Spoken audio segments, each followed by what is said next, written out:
Yes, you are. You're all going to die. Didn't mean to remind you of it, but it is on your schedule. Yes. Probably won't happen when you want. Usually comes along when you're not expecting. Generally, you have your stamp collection out, you know. Now? No. Just want a little time to put away your hinges, you know. No. There's a time to die, and it's okay, you know. It's really okay. Nobody wants to die. Nobody. Well, you know, most people don't want to die. Nobody wants to die. Boy, if you think being sick is no fun, dying is really a pain in the ass. Nobody wants to die. People don't mind being dead. Being dead is great. But getting dead. Nobody wants to get dead. So I hope I don't die. I wonder how often we think that, you know? It's just under the surface, isn't it? You go out for the day, going out of your house. You say, I hope I don't die.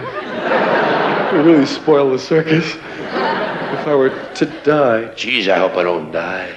Comedians don't want to die. It's only a metaphor, but it's so true of all of us. We don't want to die out there.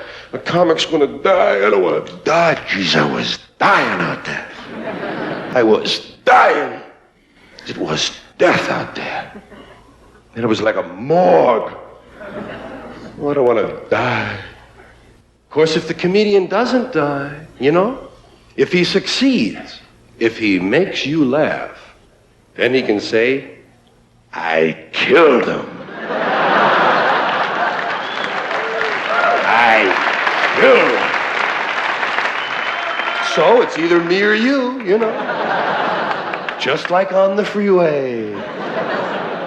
Yeah, dying shouldn't be that bad. It shouldn't be that bad. We're all going to do it. It's one of the few fair things in life. Everybody catches it once. And dying should be fun. There should be some sort of a look ahead. I mean, after all, when you die, you're going to find out where you go. Haven't we been wondering about that a long time? Where the hell we go? Isn't that the biggest thing we have to wonder about? Where the hell do you go? I don't know.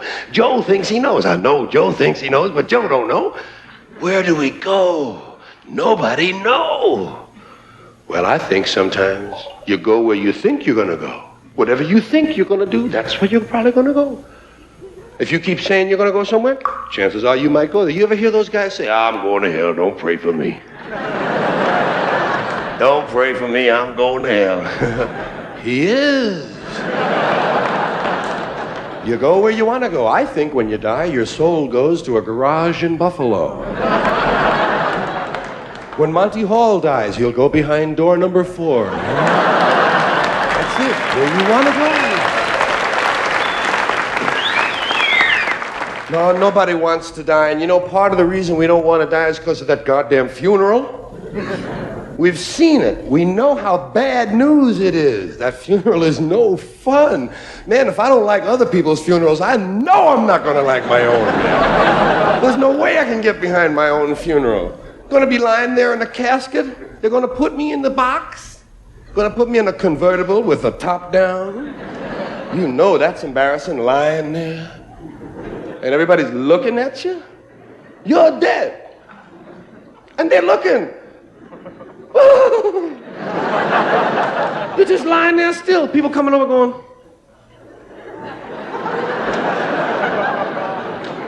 They don't know that you're lying there with short pants on and no back in your jacket. Embarrassed.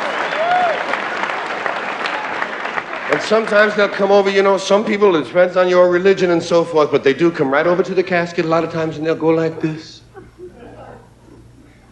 And they're silent for a moment. And what they're doing while they're silent is they're subtracting their age from your age. So they get a rough estimate on what they have left. And they get up and they say, don't he look good? Don't he look good? You crazy? He's dead. I know, but he never looked that good.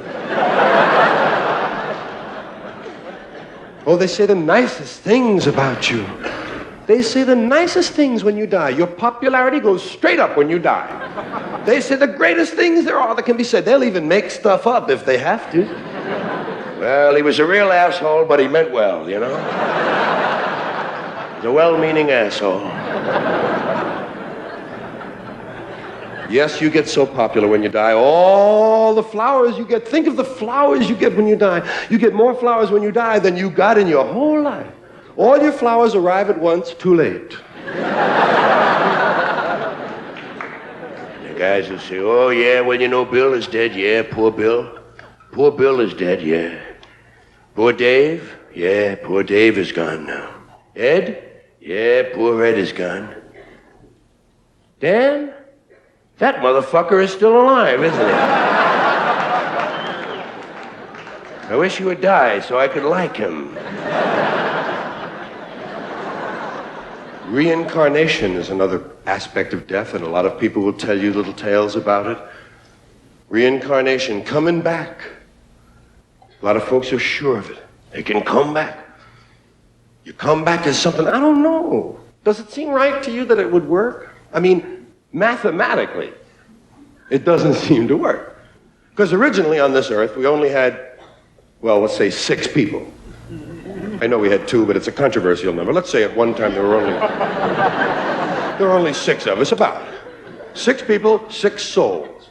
And those 6 people died, and those souls went back to the staging area, and new people were born, and those 6 souls came back. We still only have 6 souls. Now we have 4 billion people claiming to have souls. Where are all these extra souls coming from? Someone is printing up souls. And it lowers their value. The more souls there are, the less they're worth, it would seem. Well, somebody's got to think of this shit, you know. How about the perfect murder? I've thought sometimes about the perfect murder. You know what you do? You pick up one person by the ankles and you beat another person to death with him.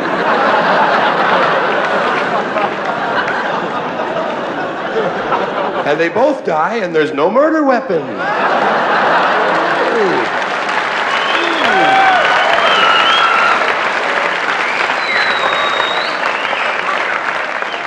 What happened here, Sergeant? Looks like a pedestrian accident to me. They must have been moving at quite a clip.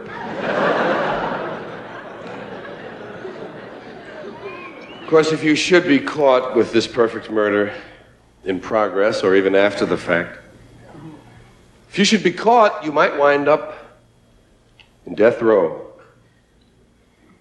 Death row. Wow. That's more than just fun, ain't it? I mean, this cat's there. Death row, man. Shit. Oh, well, you got that one meal, but that's not much of a consolation, is it? You get to order a meal. Big deal. Why don't you leave me alone? I'm not hungry, man.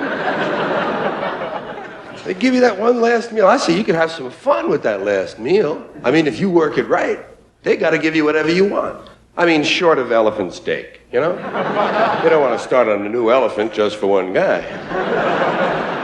But they got to give you pretty much what you want. That's part of the humanity of what they're going to do to you. Yeah, you could just order something, you know, like maybe, well, shit, you tell them you can't decide. That's it. I can't decide. I don't know. I don't know if I want steak or lobster, you know? I mean, I really love them both, and I honestly can't decide. Could they kill you? I don't think they could kill you if you honestly couldn't decide. Lie detector, truth serum, the man honestly doesn't know what he wants. We can't very well kill him. We can't drag him down the last mile screaming, I don't know what I want. You've got to give him a chance, and then well, man lives. Imagine if you worked it out and you kept it going 6 months. Man's still alive, can't decide on meal. 3 years, 8 years, and then finally you're an honest person, so you tell them when you do figure it out, and you say, I've decided what I'd like. I think I'll have steak. Okay? How did you want that?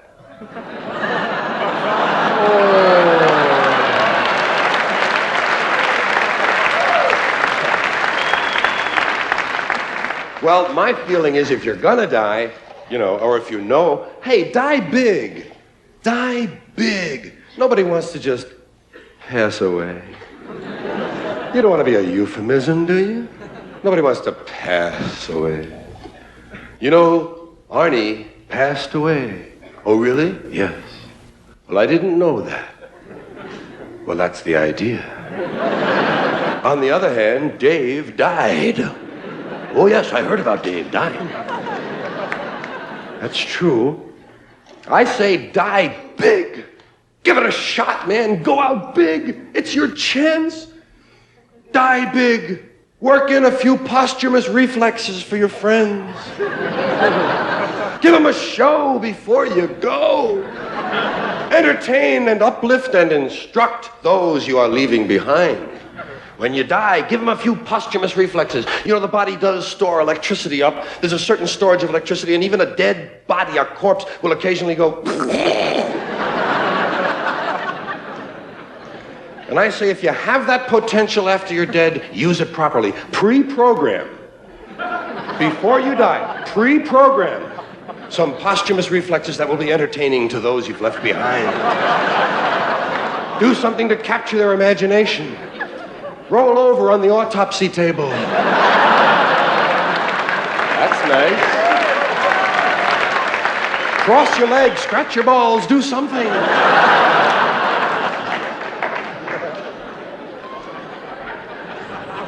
Now, the only reason that I even suggest that you have a choice about what you can do at the moment of death is a very little known and very little understood part of the death process called the 2-minute warning. Many people are not aware of it at all. The 2-minute warning. Just as in football. 2 minutes before you die, you receive an audible warning. 2 minutes, get your shit together.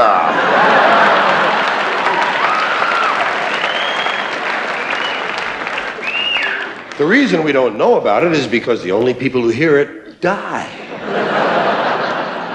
And I don't think we'd believe someone anyway if he told us he received his 2-minute warning, would you? Some asshole on the bus? Hey, I just got my 2-minute warning. You'd think it was a coach out on the town, you know? But no, the 2-minute warning does arrive. And I say use that time to entertain, to leave something behind. Do something with the 2 minutes. Hey, if nothing else, give a speech. Little 2-minute speech. We can all give a little 2-minute speech. Just pick some subject you're very fond of and talk about it for 2 minutes. I mean, tell them. It's your last chance to tell them anything. So tell them, got 2 minutes, and I mean, wax eloquent, rise, bring it to the rafters, and then at the moment at the end you say, if this is not the truth, may God strike me dead.